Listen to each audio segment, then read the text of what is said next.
ഒരു കാലത്ത് കൊച്ചിയെ വിറപ്പിച്ചിരുന്ന കുപ്രസിദ്ധ ഗുണ്ട പിന്നീട് പോലീസ് ഗുണ്ടകൾക്കെതിരെ നടപടി സ്വീകരിച്ചപ്പോൾ താവളം മാറ്റി.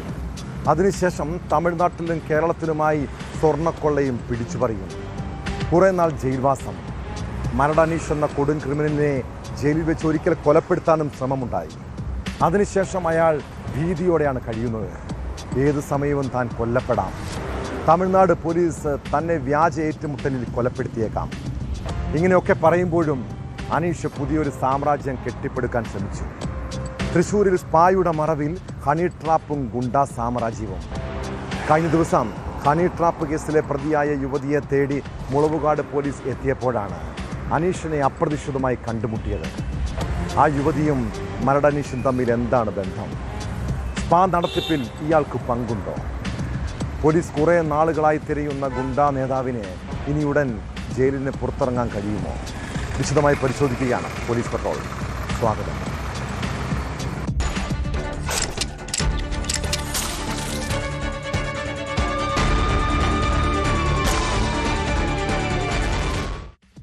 കുപ്രസിദ്ധ ഗുണ്ടാ നേതാവ് മരടനീഷിന് തൃശ്ശൂരിലെ സ്പായിൽ എന്താണ് കാര്യം? സ്പാ നടത്തിപ്പുകാരിയായ യുവതിയുമായി എന്താണ് ബന്ധം? ഒരു ഹണി ട്രാപ്പ് കേസിലെ പ്രതിയായ യുവതിയെ തേടി തൃശ്ശൂരിലെത്തിയ പോലീസ് ആദ്യമൊന്ന് അമ്പരന്നു. നല്ല പരിചയമുള്ള മുഖം. പേര് ചോദിച്ചപ്പോഴാണ് അറിഞ്ഞത് ഇത് മരടനീഷാണെന്ന്. തട്ടിപ്പ്, പിടിച്ചുപറി, കൊട്ടേഷൻ ആക്രമണം, തട്ടിക്കൊണ്ടുപോകൽ ഉൾപ്പെടെയുള്ള കേസുകളിൽ പ്രതിയായ അനീഷ് കുറച്ച് നാളുകളായി പോലീസിന് പിടികൊടുക്കാതെ നടക്കുകയായിരുന്നു. അതിനിടെയാണ് തൃശ്ശൂരിൽ നിന്നും മുളവുകാട് പോലീസ് കസ്റ്റഡിയിലെടുത്തത്. കേരളത്തിന് പുറമെ തമിഴ്നാട്ടിലും അനീഷിനെതിരെ നിരവധി കേസുകളുണ്ട്. നിലവിൽ കോടതി റിമാൻഡ് ചെയ്ത പ്രതിയെ സ്വർണ്ണക്കവർച്ചാ കേസിൽ തമിഴ്നാട് പോലീസ് ഉടൻ കസ്റ്റഡിയിൽ വാങ്ങിയേക്കും.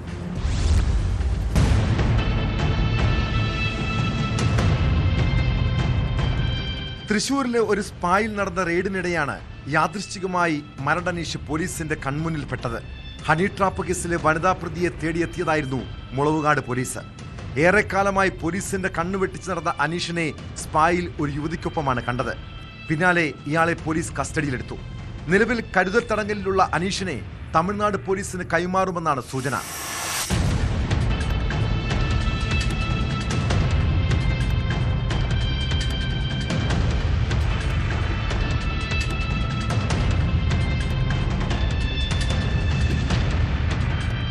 കേരളത്തിന് പുറമെ തമിഴ്നാട്ടിലും അനീഷിനെതിരെ നിരവധി ഗുരുതര കേസുകളുണ്ട്.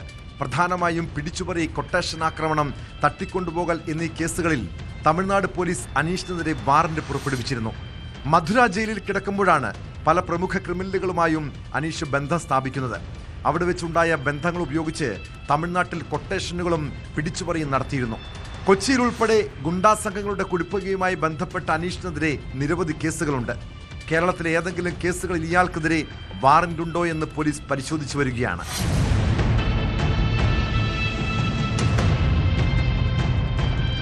നേരത്തെ ജയിലിൽ വെച്ച് വധശ്രമത്തിനിരയായ അനീഷ് പുറത്തിറങ്ങിയ ശേഷം പഴയ ഗുണ്ടാപ്പണിയിലേക്ക് തിരിയാനുള്ള നീക്കത്തിലായിരുന്നു. അതിനിടെയാണ് ഇയാൾ തട്ടിപ്പും പിടിച്ചുപറിയുമായി സജീവമാകുന്നത്. ജയിലിൽ നിന്ന് ഇറങ്ങിയ ശേഷം ദീർഘകാലമായി ഒളിവിൽ കഴിഞ്ഞിരുന്ന അനീഷ് തൃശൂർ കേന്ദ്രീകരിച്ച് ഗുണ്ടാ പ്രവർത്തനങ്ങൾ ഏകോപിപ്പിക്കുകയായിരുന്നു എന്ന കാര്യവും പോലീസ് പരിശോധിക്കുന്നുണ്ട്. നേരത്തെ ഭായ് നസീറിന്റെയും തമ്മനം ഫൈസലിന്റെയും സംഘങ്ങളുമായി ഏറ്റുമുട്ടലുണ്ടായിട്ടുണ്ട്. ഒരു മാസം മുൻപ് കൊച്ചി വൈറ്റിലയിലെ ബാറിൽ ഗുണ്ടാ നേതാവ് ഔറംഗസേബുമായി ഏറ്റുമുട്ടിയത് മരടനീഷിന്റെ ഗ്യാങ് എന്നാണ് പോലീസിന് ലഭിച്ച വിവരം. അനീഷിനെതിരെ കേരളത്തിലും തമിഴ്നാട്ടിലുമായി 50-ലധികം ക്രിമിനൽ കേസുകളുണ്ടെന്ന് പോലീസ് കരുതുന്നു. ഇതിൽ കേരളത്തിലെ പല കേസുകളിലും ഇയാൾ ജാമ്യത്തിലാണ്. സ്പായിൽ ഒപ്പമുണ്ടായിരുന്ന യുവതിയെക്കുറിച്ചും പോലീസ് വിശദമായ അന്വേഷണം ആരംഭിച്ചു.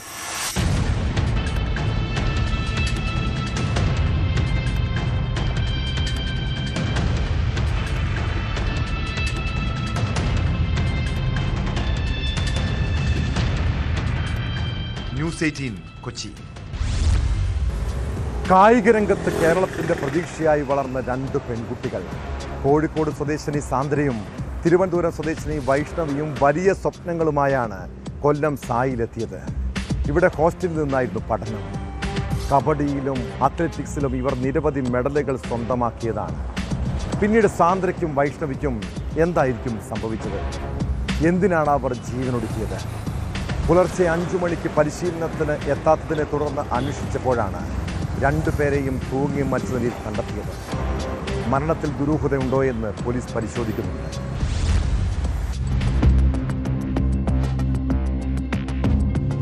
കോഴിക്കോട് സ്വദേശിനി 18-കാരി സാന്ദ്ര, തിരുവനന്തപുരം സ്വദേശിനി 16 വയസ്സുള്ള വൈഷ്ണവി എന്നിവരാണ് മരിച്ചത്. 10ാം ക്ലാസ് വിദ്യാർത്ഥിനിയായ വൈഷ്ണവി കബഡി താരവും +2 പഠിക്കുന്ന സാന്ദ്ര അത്ലറ്റിക് താരവുമാണ്. ആത്മഹത്യയാണെന്നാണ് പോലീസിന്റെ പ്രാഥമിക നിഗമനം. പുലർച്ചെ 5 മണിക്ക് കായിക പരിശീലനത്തിനായി വിദ്യാർത്ഥിനികൾ എത്താതിരുന്നതിനെ തുടർന്നാണ് സഹപാഠികളും ഹോസ്റ്റൽ അധികൃതരും പരിശോധിച്ചത്. മുറിയുടെ വാതിൽ തുറക്കാതിരുന്നതിനെ തുടർന്ന് തള്ളി തുറന്നു നോക്കിയപ്പോൾ ഇരുവരെയും 2 ഫാനുകളിലായി തൂങ്ങി മരിച്ച നിലയിൽ കാണുകയായിരുന്നു. വിവരമറിഞ്ഞ ഉടൻ പോലീസ് സ്ഥലത്തെത്തി തുടർ നടപടികൾ സ്വീകരിച്ചു. മുറിയിൽ നിന്ന് ആത്മഹത്യാക്കുറിപ്പുകളൊന്നും കണ്ടെത്തിയിട്ടില്ലെന്ന് പോലീസ് അറിയിച്ചു. സംഭവവുമായി ബന്ധപ്പെട്ട് കൂടുതൽ വിവരങ്ങൾ കൊല്ലം ഈസ്റ്റ് പോലീസ് അന്വേഷിച്ചു വരികയാണ്. ഇൻക്വസ്റ്റ് നടപടികൾക്ക് ശേഷം മൃതദേഹങ്ങൾ കൊല്ലം ജില്ലാ ആശുപത്രി മോർച്ചറിയിലേക്ക് മാറ്റി. ഇരുവരെയും ആത്മഹത്യയിലേക്ക് നയിക്കുവാനുണ്ടായ കാരണം വിശദമായി അന്വേഷിക്കുമെന്ന് കൊല്ലം സിറ്റി പോലീസ് കമ്മീഷണർ അറിയിച്ചു.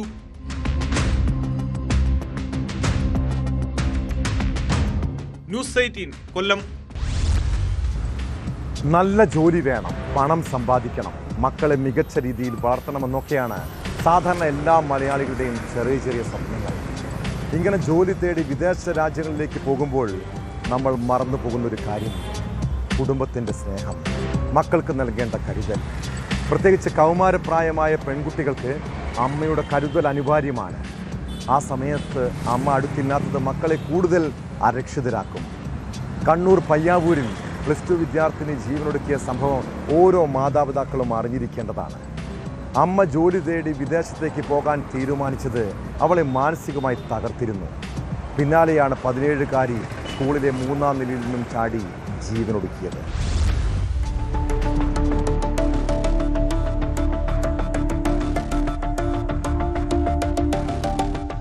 തിങ്കളാഴ്ചയാണ് പയ്യാവൂർ ഇരൂട് സേക്രഡ് ഹാർട്ട്സ് ഹയർ സെക്കൻഡറി സ്കൂളിലെ 3ാം നിലയിൽ നിന്ന് +2 വിദ്യാർത്ഥിനിയായ അയോണ മോൺസൺ താഴേക്ക് ചാടിയത്.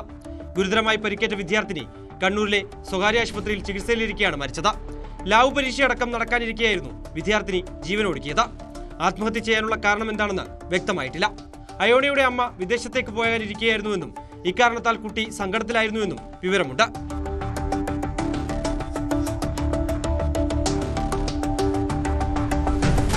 രാവിലെ സ്കൂളിലെത്തിയ അയോണ ക്ലാസ് മുറിയിൽ നിന്നിറങ്ങിയതിനു ശേഷം കെട്ടിടത്തിന് മുകളിലേക്ക് പോയി താഴേക്ക് ചാടുകയായിരുന്നു. ബാസ്കറ്റ്ബോൾ കോർട്ടിലേക്കാണ് വിദ്യാർത്ഥിനി വീണത്. മസ്തിഷ്ക മരണം സംഭവിച്ച അയോണയുടെ അവയവങ്ങൾ 4 രോഗികൾക്ക് പുതുജീവിതം പകർന്നു. 2 വൃക്കകളും കരളും കോർണിയയും തലശ്ശേരിയിലും കോഴിക്കോട്ടും തിരുവനന്തപുരത്തും ചികിത്സയിലുള്ള 4 പേർക്കാണ് ദാനം ചെയ്തത്. അയോണയുടെ ആത്മഹത്യയിൽ പയ്യാവൂർ പോലീസിന്റെ അന്വേഷണം പുരോഗമിക്കുകയാണ്.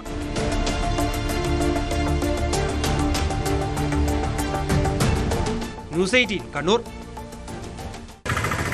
കാസർഗോഡ് കുമ്പടാജെ എന്ന കൊച്ചു ഗ്രാമം ഇപ്പോൾ വലിയ ഭീതിയിലാണ്. അവിടെ ഒറ്റപ്പെട്ട് സ്ഥിതി ചെയ്യുന്ന ഒരു വീട്ടിൽ കഴിഞ്ഞ രാത്രിയിൽ എന്താണ് സംഭവിച്ചത്?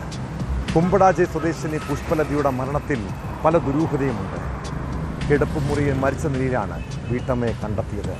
മുഖത്ത് മാന്തിയ പാടുകളും കഴുത്തിലെ കരിമണിമാല കാണാനില്ലാത്തതും ദുരൂഹത വർദ്ധിപ്പിക്കുന്നു. സംഭവത്തിൽ പോലീസ് കേസെടുത്ത് അന്വേഷണം ആരംഭിച്ചിട്ടുണ്ട്. പെരിയയിലെ സുബൈദയെയും പലയാലിലെ ദേവകിയെയും കൊലപ്പെടുത്തിയ കേസുമായി പുഷ്പലതയുടെ മരണത്തിന് സാമ്യമുള്ളതാണ് സംശയം ജനിപ്പിക്കുന്നത്.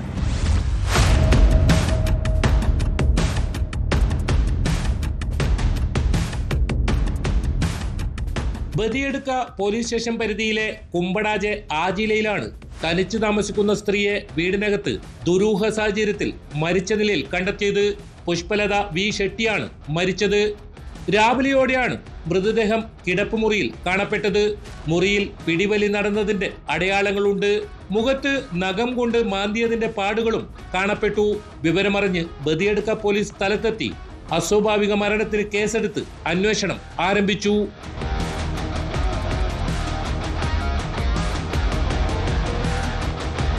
പുഷ്പലതയുടെ കഴുത്തിൽ നിന്ന് കരിമണിമാല കാണാതായതായി സംശയിക്കുന്നുണ്ട്. മോഷണത്തിനിടയിലാണോ മരണം സംഭവിച്ചതെന്ന് പോലീസ് പരിശോധിച്ചു വരുന്നു.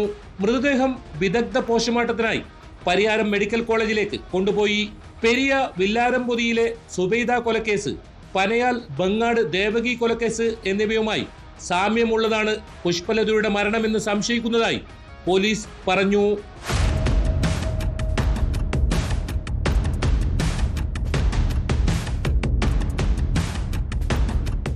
ന്യൂസ് 18 കാസർഗോഡ്. സോളാർ തട്ടിപ്പ് കേസ് പ്രതി ബിജു രാധാകൃഷ്ണനും ഹൈക്കോടതി അഭിഭാഷക നിഷ പീറ്ററും തമ്മിൽ എന്താണ് ബന്ധം? CSR ഫണ്ട് തട്ടിപ്പിൽ നിഷയ്ക്കും പങ്കുണ്ടോ? നിഷയുടെ പേരിലാണ് NGO ഹെൽപ്പ് ഫൗണ്ടേഷൻ എന്ന തട്ടിപ്പ് സ്ഥാപനം പ്രവർത്തിക്കുന്നതെന്നാണ് വിവരം. സ്ഥാപനങ്ങൾ തൻ്റേതെന്ന് നിഷ പീറ്ററും തുറന്ന് സമ്മതിക്കുന്നു. ബിജു രാധാകൃഷ്ണൻ തൻ്റെ ജീവനക്കാരനാണെന്നും ബിജുവിനെ സംരക്ഷിക്കുന്നത് താനെന്നും നിഷ ന്യൂസ് 18നോട് പറഞ്ഞു. അതിനിടെ ബിജുവിനെ കണ്ടെത്താൻ പോലീസ് തിരച്ചിൽ ഊർജിതമാക്കി.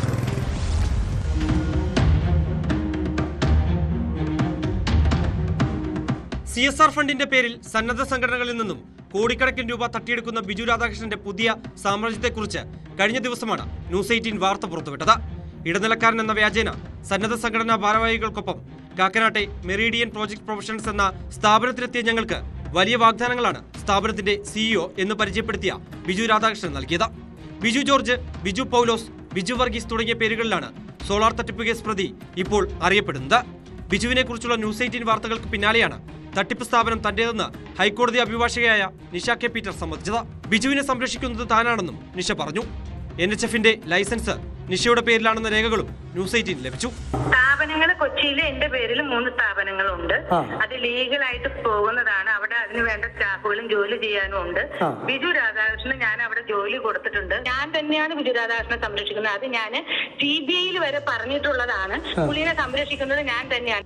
തട്ടിപ്പിൽ നിഷയുടെ സാന്നിധ്യത്തെക്കുറിച്ച് ഇരകളായവരും വെളിപ്പെടുത്തിയിരുന്നു. സുപ്രീം കോടതിയിലെയും ഹൈക്കോടതിയിലെയും ഉയർന്ന റാങ്കിലുള്ള അഭിഭാഷകനാണെന്നും അദ്ദേഹത്തിന്റെ ഭാര്യ എന്ന് പരിചയപ്പെടുത്തിയ അഡ്വക്കേറ്റ് നിഷ കെ പീറ്റർ ഹൈക്കോടതിയിലെ ഏറ്റവും വലിയ അഭിഭാഷകയാണ്. ഒരുപാട് പ്രമാദപ്പെട്ട ഒരുപാട് കേസുകൾ, വലിയ കേസുകൾ ഞങ്ങൾ അറ്റൻഡ് ചെയ്ത ആളുകളാണ്.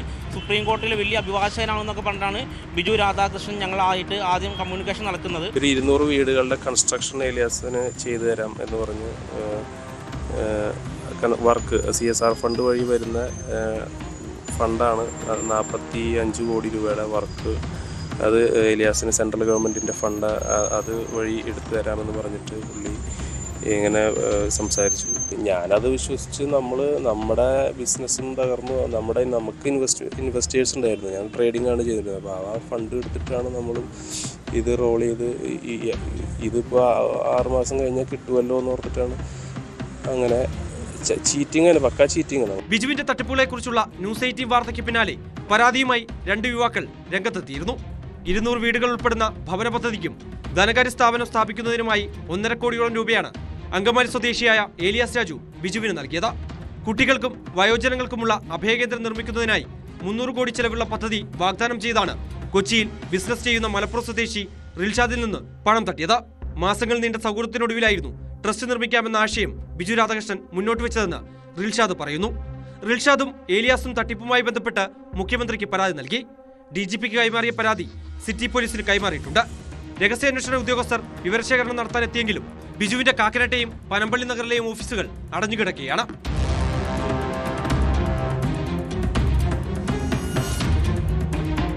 ന്യൂസ് 18 കൊച്ചി. പത്തനംതിട്ട തിരുവല്ലയിലെ സ്വകാര്യ ഹോട്ടലിൽ 1.5 വർഷം മുൻപ് യുവതിക്കൊപ്പം മുറിയെടുത്തതാണ്.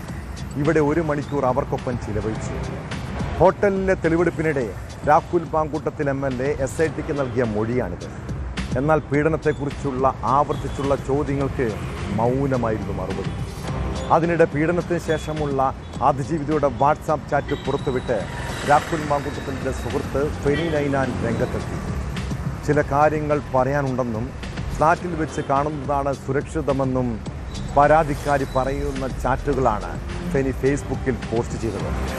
ഇതിന് പിന്നാലെ ഫെനിക്കെതിരെ പോലീസ് കേസെടുത്തിട്ടുണ്ട്.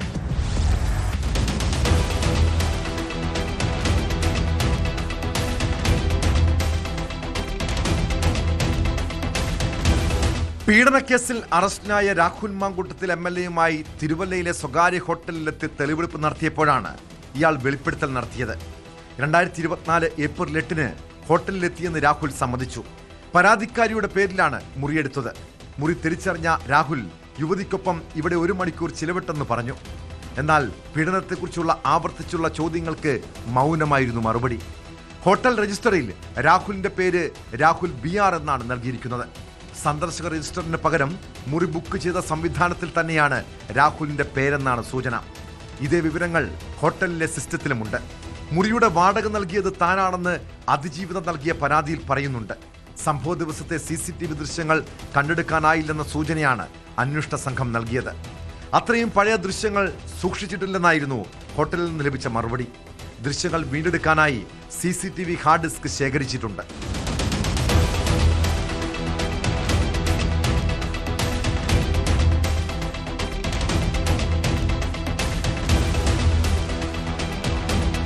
അതിനിടെ രാഹുൽ മാങ്കൂട്ടത്തിനെതിരായ 3ാമത്തെ ബലാത്സംഗ കേസിൽ പരാതിക്കാരിക്കെതിരെ രാഹുലിന്റെ സുഹൃത്ത് ഫെനി നൈനാൻ രംഗത്തെത്തി. രാഹുലിനെ സ്വകാര്യമായി കാണണമെന്ന് 2 മാസം മുൻപും യുവതി ആവശ്യപ്പെട്ടു. രാത്രിയായാലും കുഴപ്പമില്ല എന്ന് അറിയിച്ചുവെന്നാണ് ഫെനി നൈനാൻ അവകാശപ്പെടുന്നത്. പരാതിക്കാരിയുമായുള്ള വാട്സാപ്പ് ചാറ്റ് എന്ന പേരിൽ സ്ക്രീൻഷോട്ടുകളും ഫെനി ഫേസ്ബുക്കിൽ പങ്കുവച്ചിട്ടുണ്ട്. 2024 3 മണിക്കൂർ ബലാത്സംഗം ചെയ്ത ആളെ 2025 ഒക്ടോബറിൽ അതേ 3 മണിക്കൂർ ഒറ്റയ്ക്ക് കാണണമെന്ന് പറയുന്നതിന്റെ ലോജിക്ക് എന്താണെന്നും ഫെനി ചോദിച്ചു.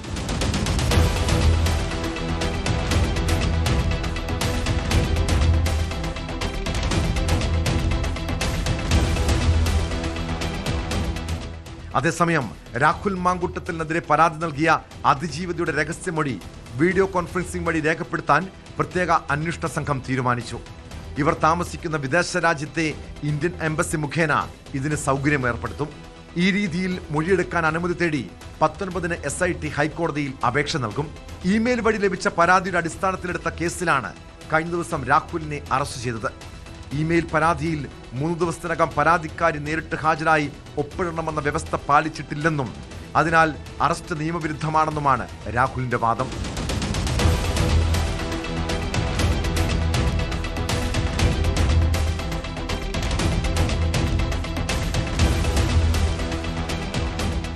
ന്യൂസ് 18 പത്തനംതിട്ട.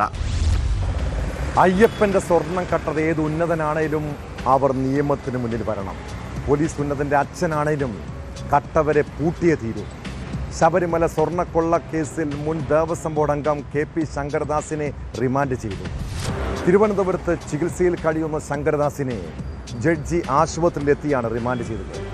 സ്വകാര്യ ആശുപത്രിയിൽ നിന്നും മാറ്റുമോ എന്ന് ഡോക്ടർമാരുടെ നിർദ്ദേശപ്രകാരം തീരുമാനിക്കും. അതേസമയം ശബരിമല ദ്വാരപാലക പാളി കേസിൽ തന്ത്രി കണ്ഠരര് രാജീവരുടെ അറസ്റ്റ് രേഖപ്പെടുത്തി. നിലവിൽ കട്ടിളപ്പാളി കടത്തിയ കേസിൽ അറസ്റ്റിനായി റിമാൻഡിൽ കഴിയുന്ന തന്ത്രിയുടെ അറസ്റ്റ് ജയിലിലെത്തിയാണ് SIT സംഘം രേഖപ്പെടുത്തിയത്.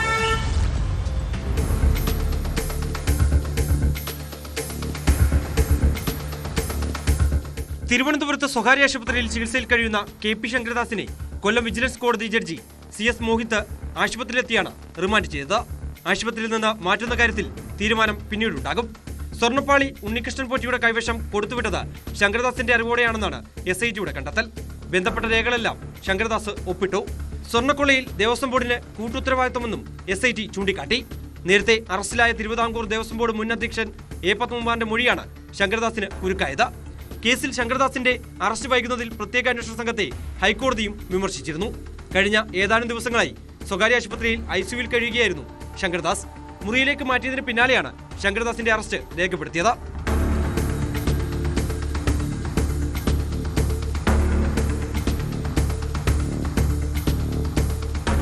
അതിനിടെ ശബരിമലയിലെ ദ്വാരപാലകപ്പാളി കേസിലും തന്ത്രി കണ്ഠരര് രാജീവരുടെ അറസ്റ്റ് പ്രത്യേക അന്വേഷണ സംഘം രേഖപ്പെടുത്തി. കട്ടിളപ്പാളി കടത്തിയ കേസിൽ അറസ്റ്റിലായി റിമാൻഡിൽ കഴിയുന്ന തന്ത്രിയുടെ അറസ്റ്റ് ജയിലിലെത്തിയാണ് SIT സംഘം രേഖപ്പെടുത്തിയത്. കോടതിയുടെ അനുമതി ലഭിച്ചതോടെയാണ് ജയിലിലെത്തി തന്ത്രിയുടെ അറസ്റ്റ് രേഖപ്പെടുത്തിയത്. തന്ത്രിക്ക് തട്ടിപ്പിൽ ബന്ധമുണ്ടെന്നാണ് SIT കൊല്ലം വിജിലൻസ് കോടതിയിൽ നൽകിയ റിപ്പോർട്ടിൽ പറയുന്നത്. സ്വർണം ചെമ്പാക്കിയ വ്യാജമഹസറിൽ തന്ത്രി ഒപ്പിട്ട് ഗൂഢാലോചനയിൽ പങ്കാളിയായെന്നും SIT കോടതിയെ അറിയിച്ചിരുന്നു. വെള്ളിയാഴ്ച കസ്റ്റഡി അപേക്ഷ നൽകാനും അന്വേഷണ സംഘം തീരുമാനിച്ചിട്ടുണ്ട്. അതേസമയം ദേവസ്വം ബോർഡ് മുൻ പ്രസിഡന്റ് PS പ്രശാന്തിന് വീണ്ടും ചോദ്യം ചെയ്യലിന് ഹാജരാകാൻ നിർദ്ദേശം നൽകി. ശബരിമലയിൽ കൊടിമരം മാറ്റി സ്ഥാപിച്ചതും പ്രത്യേക സംഘത്തിന്റെ അന്വേഷണ പരിധിയിലാക്കിയിട്ടുണ്ട്. തന്ത്രിയുടെ വീട്ടിൽ നിന്നും പഴയ കൊടിമരത്തിലുണ്ടായിരുന്ന വാജി വാഹനം കസ്റ്റഡിയെടുത്ത് കോടതിയിൽ നൽകിയതോടെയാണ് അന്വേഷണം കൊടിമരം മാറ്റിയതിലേക്കും നീങ്ങുന്നത്. കൊടിമരം മാറ്റുമ്പോഴുണ്ടായിരുന്ന ഉദ്യോഗസ്ഥരെ SIT ചോദ്യം ചെയ്തു. കോൺഗ്രസ് നേതാവായിരുന്ന പ്രയാർ ഗോപാലകൃഷ്ണൻ പ്രസിഡന്റായ ഭരണസമിതിയുടെ കാലത്താണ് ശബരിമലയിൽ പുതിയ കൊടിമരം സ്ഥാപിച്ചത്.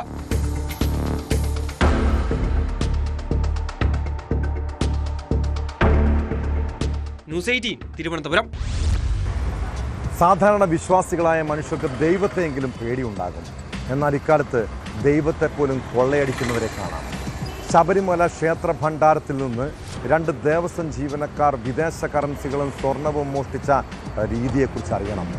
മോഷണം മുതൽ വായ്ക്കുള്ളിലാക്കി കടത്തിയ 2 താൽക്കാലിക ജീവനക്കാരെയും അറസ്റ്റ് ചെയ്തു. ആലപ്പുഴ സ്വദേശി ഗോപകുമാർ, കൈനകരി സ്വദേശി സുനിൽ എന്നിവരാണ് ദേവസ്വം വിജിലൻസിന്റെ പിടിയിലായത്. പിന്നീട് ഇവരെ സന്നിധാനം പോലീസിന് കൈമാറി. താൽക്കാലിക ജീവനക്കാരായ ആലപ്പുഴ കൊടുപ്പുന്ന മനയിൽ വീട്ടിൽ MG ഗോപകുമാർ, കൈനകരി നാലുപുരയ്ക്കൽ സുനിൽജി നായർ എന്നിവരാണ് ദേവസ്വം വിജിലൻസിന്റെ പിടിയിലായത്. ജോലി കഴിഞ്ഞിറങ്ങുമ്പോൾ നടത്തിയ പരിശോധനയിൽ ഇരുവരുടെയും വായ നിറഞ്ഞിരിക്കുന്നത് ശ്രദ്ധയിൽപ്പെട്ടപ്പോഴാണ് തട്ടിപ്പ് പുറത്തായത്. വിദേശ കറൻസികളിൽ കോട്ടിംഗ് ഉള്ളതിനാൽ വായിലിട്ടാലും കേടാകില്ല. അതാണ് പ്രതികൾ പ്രയോജനപ്പെടുത്തിയത്. ഗോപകുമാറിൽ നിന്ന് മലേഷ്യൻ കറൻസിയും സുനിൽ നിന്ന് യൂറോ, കനേഡിയൻ UAE കറൻസികളുമാണ് കണ്ടെടുത്തത്.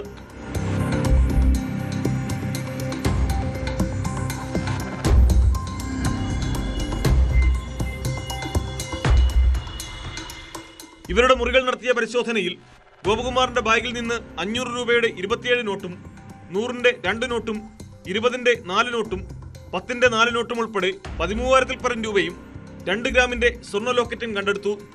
സുനിൽജി നായരുടെ ബാഗിൽ നിന്ന് 500 രൂപയുടെ 50 നോട്ടും 17 വിദേശ കറൻസികളും അടക്കം 25,000 രൂപ കണ്ടെടുത്തതായും വിജിലൻസ് അറിയിച്ചു. സന്നിധാനത്ത് നിന്ന് തുടർച്ചയായി പണം അയച്ചിരുന്ന ദേവസ്വം ജീവനക്കാരുടെ പട്ടിക തപാൽ ഓഫീസിനോടും ബാങ്കുകളോടും വിജിലൻസ് ആവശ്യപ്പെട്ടിട്ടുണ്ട്. ഇത്രയേറെ പണം സന്നിധാനത്ത് വെച്ച് ഇവർക്ക് ലഭിച്ചത് എങ്ങനെയെന്നറിയാനായി ചോദ്യം ചെയ്യാനാണ് തീരുമാനം.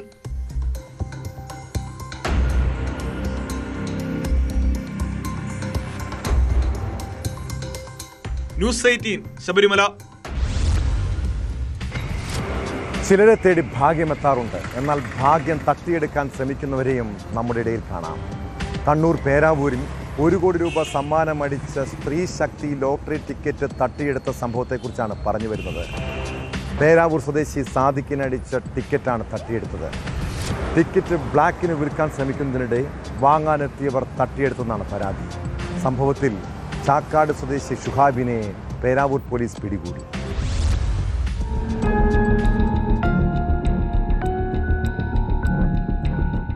കണ്ണൂർ ജില്ലയിലെ മലയോര പ്രദേശമായ പേരാവൂരിൽ 1 കോടി രൂപയുടെ 1ാം സമ്മാനം ലഭിച്ച ലോട്ടറി ടിക്കറ്റ് തോക്ക് ചൂണ്ടി തട്ടിയെടുത്തതായാണ് പരാതി. ഡിസംബർ 30-ന് 1ാം സമ്മാനം ലഭിച്ച സ്ത്രീശക്തി SL 804592 നമ്പർ ലോട്ടറി ടിക്കറ്റാണ് കാറിലെത്തിയ യുവാക്കൾ തട്ടിയെടുത്തത്. പേരാവൂർ സ്വദേശി സാദിക്കിനാണ് ലോട്ടറി അടിച്ചത്. ഇത് ബ്ലാക്കിൽ വിൽക്കാൻ ശ്രമിക്കുന്നതിനിടെ വാങ്ങാനെത്തിയവർ തട്ടിയെടുത്തതായാണ് പരാതി. കഴിഞ്ഞ 15 ദിവസത്തോളമായി സാദിഖ് ടിക്കറ്റ് കരിഞ്ചന്തയിൽ വിൽക്കാൻ ശ്രമിക്കുകയായിരുന്നുവെന്നാണ് പോലീസിന് ലഭിച്ച വിവരം. ഇതിനായി സാദിഖ് ഈ സംഘത്തെ ബന്ധപ്പെട്ട് വരികയായിരുന്നു. കഴിഞ്ഞ ദിവസം രാത്രി സുഹൃത്തിനൊപ്പം പേരാവൂരിൽ വെച്ച് സംഘത്തെ കണ്ട് സംസാരിക്കുന്നതിനിടെയാണ് ലോട്ടറി ടിക്കറ്റ് തട്ടിയെടുത്തത്. സംഘത്തിൽപ്പെട്ട ചാക്കാട് സ്വദേശി ഷുഹൈബിനെ പേരാവൂർ പോലീസ് പിടികൂടിയിട്ടുണ്ട്. ഇവരെത്തിയ കാർ തിരിച്ചറിയുന്നതിനായി പ്രദേശത്തെ CCTV ക്യാമറകൾ പരിശോധിച്ചു വരികയാണ്. സംഭവത്തിൽ അന്വേഷണം ഊർജിതമാക്കിയതായി പോലീസ് അറിയിച്ചു.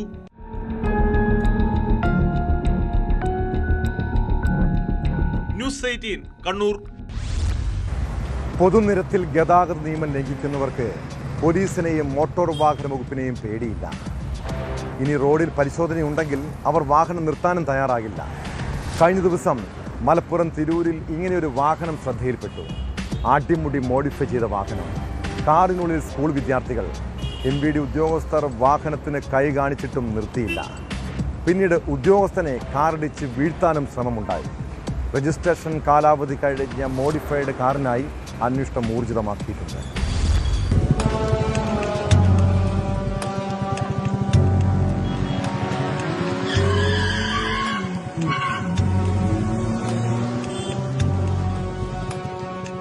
സ്കൂൾ യൂണിഫോമിൽ വിദ്യാർത്ഥികൾ സഞ്ചരിച്ച കാർ പരിശോധനയ്ക്കായി തടയുന്നതിനിടെയാണ് മോട്ടോർ വാഹന വകുപ്പ് ഉദ്യോഗസ്ഥനെ ഇടിച്ചപായപ്പെടുത്താൻ ശ്രമമുണ്ടായത്.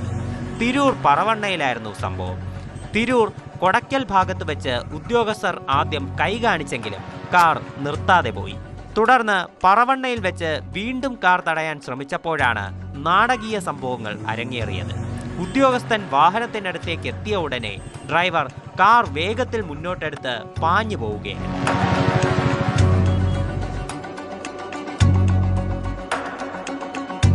ഉദ്യോഗസ്ഥൻ കാറിന്റെ വശത്തായിരുന്നതിനാൽ തലനാരിഴയ്ക്കാണ് വലിയ അപകടത്തിൽ നിന്ന് രക്ഷപ്പെട്ടത്.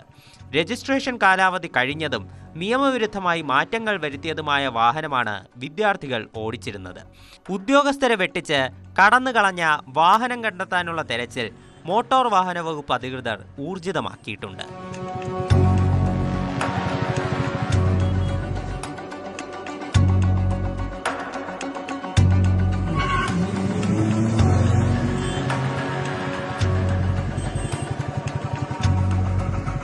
ന്യൂസ് 18 തിരൂർ. സ്വർണത്തിന് വില കുതിക്കുന്നത് നമ്മൾ ആശങ്കയോടെ കാണണം. ഒരു തരി പൊന്നിന് വേണ്ടി പകലും രാത്രിയും കവർച്ചയ്ക്ക് ഇറങ്ങുകയാണ് കള്ളന്മാർ. വീടുകളിൽ സ്വർണ്ണാഭരണങ്ങൾ സൂക്ഷിക്കുന്നത് അപകടകരമാണെന്ന് തിരിച്ചറിയണം കേട്ടോ. പാലക്കാട് പരുതൂരിലെ വീട്ടിൽ അർദ്ധരാത്രിയിലാണ് കള്ളം കയറിയത്.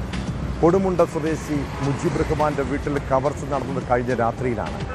മോഷ്ടാവിൻ്റെ CCTV ദൃശ്യങ്ങൾ പുറത്തു വന്നിട്ടുണ്ട്. വീട്ടുകാരുടെ പരാതിയിൽ തൃത്താല പോലീസ് കേസെടുത്ത് അന്വേഷണം ആരംഭിച്ചു.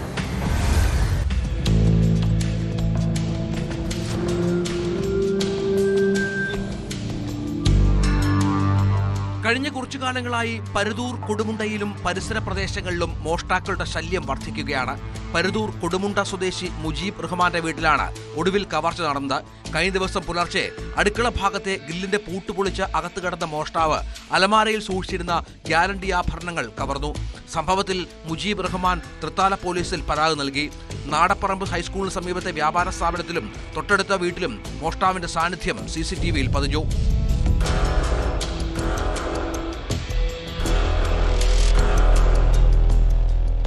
അർദ്ധരാത്രിയിലെത്തിയ മോഷ്ടാവ് പ്രദേശത്ത് ചുറ്റിക്കറങ്ങുന്നതും വാഹനങ്ങൾ വരുമ്പോൾ ഒളിച്ചു നിൽക്കുന്നതും CCTV ക്യാമറകളിൽ വ്യക്തമായി പതിഞ്ഞിട്ടുണ്ട്. എന്നാൽ ഇവിടെ നിന്ന് സാധനങ്ങളൊന്നും നഷ്ടപ്പെട്ടില്ലെന്നാണ് വിവരം. മോഷ്ടാവിന്റെ സാന്നിധ്യം ജനങ്ങളിൽ വലിയ ഭീതി സൃഷ്ടിച്ചിട്ടുണ്ട്.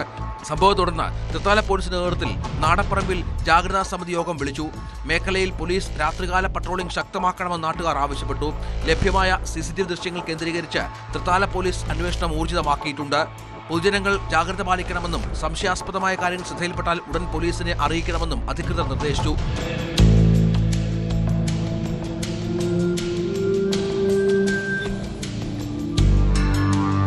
ന്യൂസ് 18 പട്ടാമ്പി. പോത്തിനെ മോഷ്ടിച്ച് വിൽക്കാനുള്ള ശ്രമം പാളിയതോടെ പോത്തും കള്ളനും പോലീസ് സ്റ്റേഷൻ കയറിയ ഒരു കഥയിലേക്കാണ്. പാലക്കാട് പട്ടാമ്പിയിൽ പട്ടാപ്പകലാണ് സംഭവം. കീഴായൂർ സ്വദേശി അഷ്റഫിൻ്റെ പോത്താണ് മോഷണം പോയത്. എന്നാൽ വഴിയിൽ വെച്ച് മോഷണം പോയ പോത്തിനെ ഉടമ കണ്ടതോടെ കള്ളന് പിടിവീണു. കുന്നംകുളം സ്വദേശി റഹനാസാണ് പിടിയിലായത്. പ്രദേശത്തെ മറ്റ് കാലിക്കടത്ത് കേസുകളിലും ഇയാൾക്ക് പങ്കുണ്ടോ എന്ന് പോലീസ് അന്വേഷിക്കുന്നു.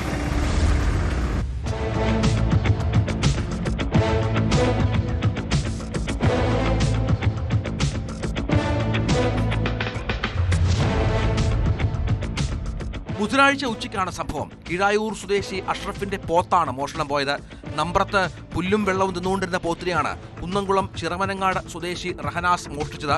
തുടർന്ന് റെയിൽവേ ലൈനിലൂടെയും ഇടവഴികളിലൂടെയും 2 കിലോമീറ്ററോളം നടന്ന് ഉമിക്കുന്നിലെത്തുകയും പിക്കപ്പ് വാഹനം വിളിച്ച് പോത്തിനെ കയറ്റി വാണിയംകുളം ചന്തയിലേക്ക് പോവുകയുമായിരുന്നു. ഇതിനിടെ മേലെ പട്ടാമ്പിയിൽ വെച്ച് അഷ്റഫ് പോത്തിനെ കാണുകയും സംശയം തോന്നി പോത്തിനെ കിട്ടിയ സ്ഥലത്തെത്തി പരിശോധിക്കുകയും ചെയ്തു. മോഷണം പോയത് തന്റെ പോത്താണെന്ന് ഉറപ്പായതോടെ all Kerala cattle merchant welfare അസോസിയേഷന്റെ വാട്സ്ആപ്പ് ഗ്രൂപ്പിൽ പോത്ത് നഷ്ടപ്പെട്ട വിവരം അറിയിക്കുകയും പട്ടാമ്പി സ്റ്റേഷനിൽ പരാതി നൽകുകയും ചെയ്തു. ഇതോടെയാണ് വാണിയംകുളം ചന്തയിൽ വിൽക്കാനെത്തിച്ച് കച്ചവടം ഉറപ്പിക്കുന്നതിനിടെ പോത്തിനെ കണ്ടെത്താൻ കഴിഞ്ഞത്. നമ്മളിവിടെ വണ്ടി തടഞ്ഞു വെക്കുകയും അതുപോലെ പോത്തിനെയും വണ്ടിയും ഇവിടെ തടഞ്ഞു വെക്കുക, അതിന്റെ ആളുകളെയും ഇവിടെ നിർത്തിയിട്ടുണ്ടായിരുന്നു. എന്നിട്ട് പട്ടാമ്പി പോലീസ് വന്നതിന് ശേഷമാണ് നമ്മൾ അവർക്ക് കൈമാറുകയും ചെയ്തത്. ആള് മോഷ്ടിച്ചതാണ്, അത് സമ്മതിച്ചിട്ടുണ്ട്. മോഷ്ടിച്ച് കൊടുന്നിട്ടുള്ളതാണ്. കുഴൽമന്നം, പെരുമ്പിലാവ് ഇതൊക്കെ സ്ഥിരമായിട്ട് കുറച്ച് കാലങ്ങളായി നമ്മൾ അനുഭവിച്ചു കൊണ്ടിരിക്കുന്നതാണ്. ഇങ്ങനെ കന്ന് ആളുകളില്ലാത്ത സമയത്ത് വന്ന് അഴിച്ചു കൊണ്ടുപോകുന്നതും രാത്രികാലങ്ങളിൽ ഇതേപോലെ കന്ന് വേറെ ആരൊക്കെ വന്ന് അഴിച്ചു കൊണ്ട് പോകുന്നുണ്ട്. പ്രതി റഹനാസിനെ നാട്ടുകാർ തടഞ്ഞുവെച്ചു. ഒറ്റപ്പാലം പോലീസ് സ്ഥലത്തെത്തി പിടികൂടിയ പ്രതിയെ പട്ടാമ്പി പോലീസിന് കൈമാറി. പോത്തിനെയും സ്റ്റേഷൻ വളപ്പിലെത്തിച്ചു. അഷ്റഫിന്റെ പരാതി പ്രകാരം കേസെടുത്ത് കോടതിയിൽ ഹാജരാക്കിയ പ്രതിയെ റിമാൻഡ് ചെയ്തു. വാണിയംകുളം കാലിച്ചന്തയിൽ നിന്ന് പെരുമ്പിലാവ്, കുഴൽമന്ദം ഉൾപ്പെടെ മറ്റ് പല കാലിച്ചന്തകളിൽ നിന്നും കഴിഞ്ഞ ദിവസങ്ങളിൽ കാലികൾ മോഷണം. കൂടുതൽ വാർത്തകൾക്ക് news 18 Keralam YouTube channel subscribe ചെയ്യുക.